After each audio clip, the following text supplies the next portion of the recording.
pensando exactamente, sino a la ciudadana que están en las calles. Bueno, cada uno en su territorio que lo haga. Y se ha hecho que las acciones han de ser acciones rompedoras, visibles. Igualar el número de manifestantes que hubieron en Madrid el 22M. En Madrid, 22M en Madrid, menos que eso nada. Tiene que ser más. Y es que el 25 de noviembre, ese día, las marchas lineales apuestan a tope por que las manifestaciones sean multitudinarias en todo el Estado español. Si ya, vale, después de los puntos de doblaje quedaban dos cosas, si no nos vamos Supongamos, yo vivo aquí, yo vivo allí, y resulta que mi casa la tira para hacer otra casa que tenemos esa prolongación de Blas Ibáñez. Se tuerce un poquillo.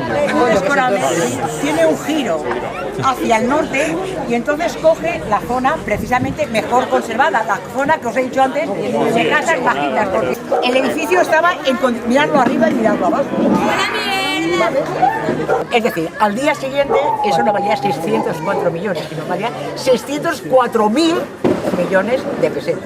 Vale, ahí estaban. Esto lo denunció la plataforma. De noche, de día. Hemos pensado que para que podamos participar todos, hablemos durante 2 minutos cada uno, 2 minutos y medio.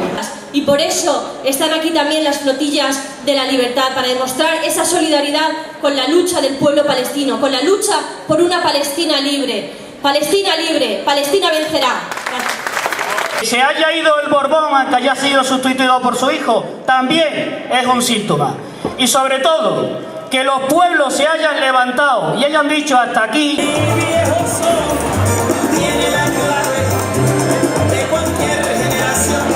Pues los premios Príncipe de Asturias para nosotros significa un acto fuera de la realidad, en el que van todos los representantes de las grandes empresas, la clase política más corrupta, los grandes medios, los reyes, los grandes medios de comunicación, todo está allí reunido, ¿no?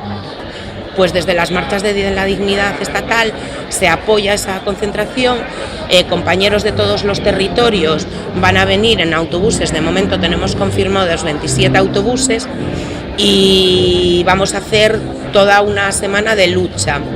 A los 2 años que ya se hizo, ellos deniegan siempre la protesta, porque ellos dicen que por motivos de seguridad, ni que nunca nos hubiéramos comido a nadie, ¿no? O sea, este año se innovaron un poco y entonces, aparte de las medidas de seguridad, dicen que tienen una exposición de fotografías en la Escandalera y en el Paseo de los Álamos. Debe ser que a nosotros deben creer que somos, es que no sé lo que creen que somos.